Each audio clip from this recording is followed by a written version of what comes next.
They were praised, rewarded, and told they would go far.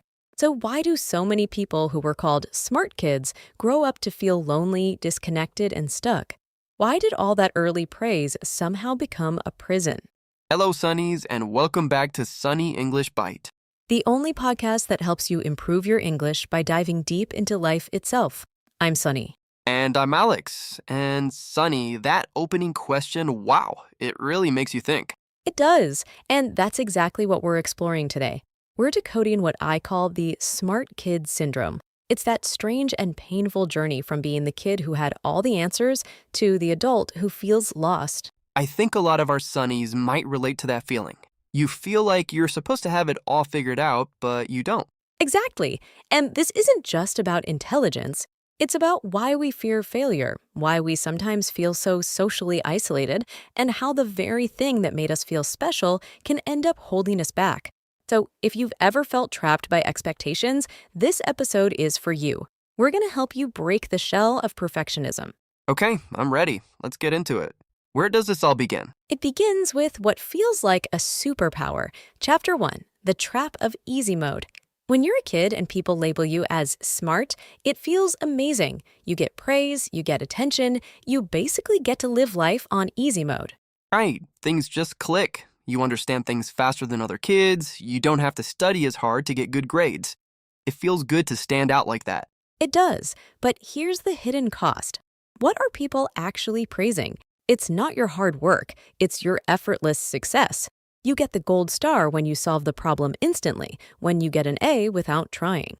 Effortless success. And over time, you internalize a very dangerous idea. If I'm smart, things should always be easy for me.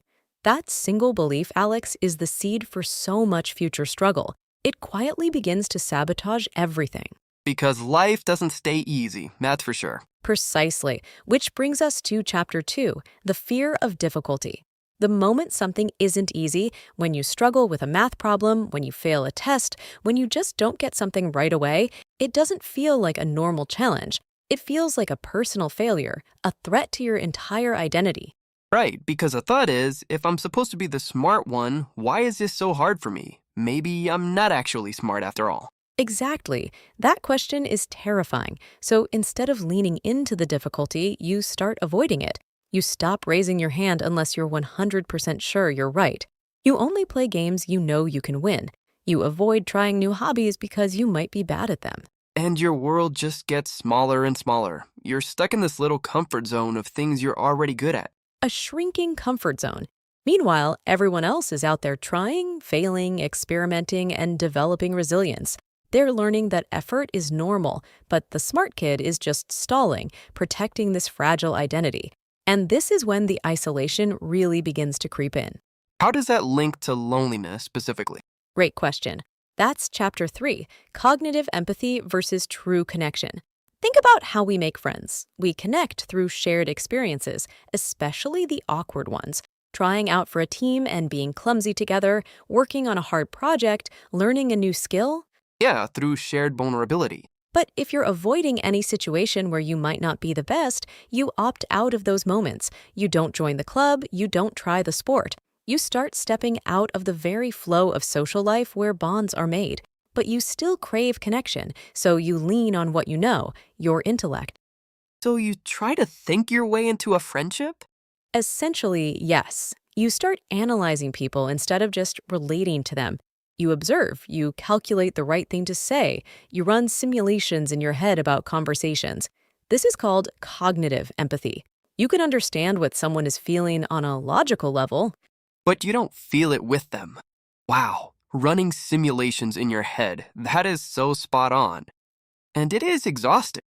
It's incredibly draining because instead of just being present with people, you're performing. Socializing becomes another test you have to ace. And because the fear of failing that test is so high, you start avoiding it altogether. And that's when the loneliness becomes profound. And you can't logically solve loneliness. You can't. You try to fix emotional problems with logic, analyzing yourself to death, but it doesn't work. Intelligence can't answer the question, am I enough? That's an emotional question. And when that emotional pain gets too sharp, the ego builds one final wall. Okay, what's that? Chapter 4, Defensive Arrogance. This is the saddest part of the cycle. You tell yourself, I'm just different from other people. I don't connect because they're not as smart as me, or I'm too deep for their surface level friendships. That's a tough pill to swallow. It's not that you really believe you're above everyone else. It just hurts less than admitting you feel left out. You've got it. It is a defense mechanism, a shield. But that shield, that defensive arrogance, becomes a wall that makes genuine connection impossible. Because real connection requires humility, vulnerability, being willing to be seen as imperfect. So you end up completely isolated, trapped by a story you told yourself to feel better. But it's the very thing keeping you alone. That's a brutal cycle. So how do we break it? This is the most important part. Chapter 5, The Solution, Pivot to Growth. The first step is non-negotiable. You have to consciously let go of the smart kid as your primary identity. Let it go? But it feels like who you are. I understand, but it's not about pretending you're not intelligent. It's about detaching your self-worth from it. As long as your value is tied to effortless success, you will always sabotage any real progress to protect that illusion. So what do you replace it with? You build a new identity, one based not on being smart, but on being willing to grow. You change the fundamental question you ask yourself. You stop asking, what will make me look intelligent? And you start asking, what will help me move forward? That's a huge shift. It's moving from protecting an image to embracing a process. It is.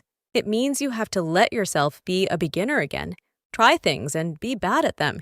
Show up to participate, not to win. It's awkward, it's uncomfortable, and it feels like a step backward at first, but it's the real first step towards becoming a whole person.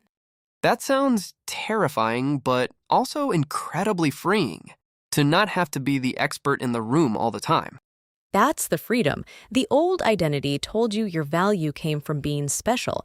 The new one reminds you that your value comes from being human, and being human means you're allowed to be uncertain, to grow slowly, to be messy, and to not know what you're doing, and to take imperfect action anyway. Wow. Okay, let's just take a moment to absorb all of that. Of course, it's a lot to process, but after we absorb it, we need to act on it. Shifting your identity is the goal, but you need practical steps to get there. So let's dedicate our final chapter to that. Chapter 6, Building Your Growth Toolkit.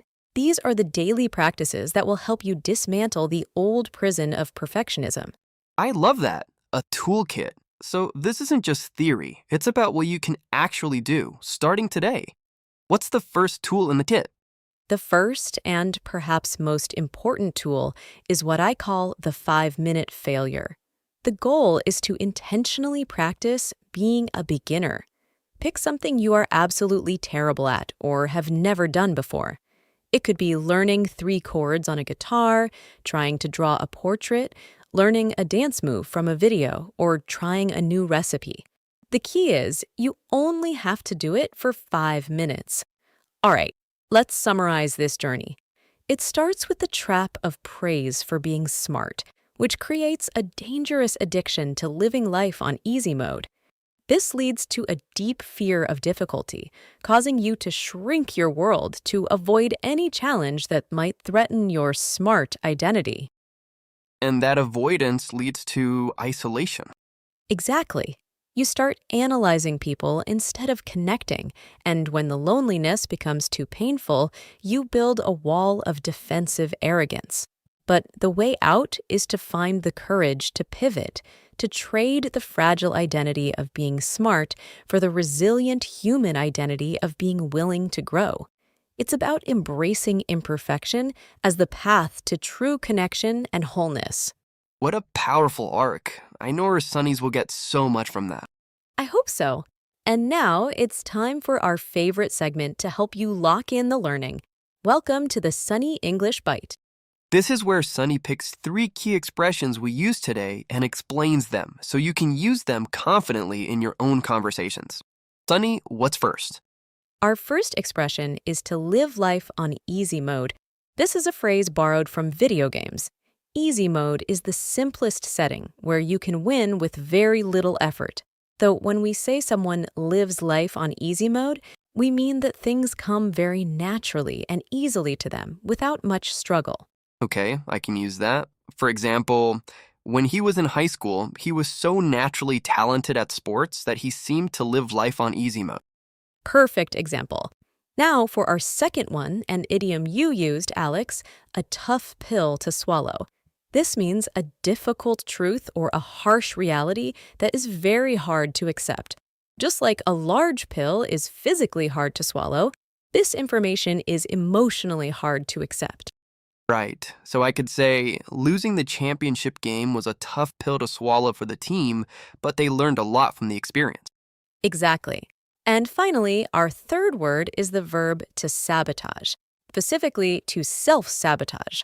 Sabotage means to deliberately destroy or damage something.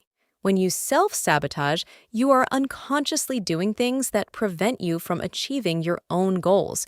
You are getting in your own way. That's a useful one. For example, she would always sabotage her chances at a promotion by procrastinating on important projects. That's a fantastic sentence. So there you have it, Sonnies. To live life on easy mode, a tough pill to swallow, and to sabotage. Try using them this week. What an incredibly insightful episode, Sunny. It really reframes the idea of intelligence and success. Thank you, Alex. And for all our Sonnies listening, remember this. You don't need to be the smartest person in the room to belong. You just need to be the most willing to show up, to be messy, and to grow. Your value was never in being perfect. It has always been in being human. If you enjoyed deep diving into life lessons while naturally improving your English, please subscribe to Sunny English Bite. It helps us reach more curious minds like yours. Until next time, Sonnies, stay curious, stay human. See you next time.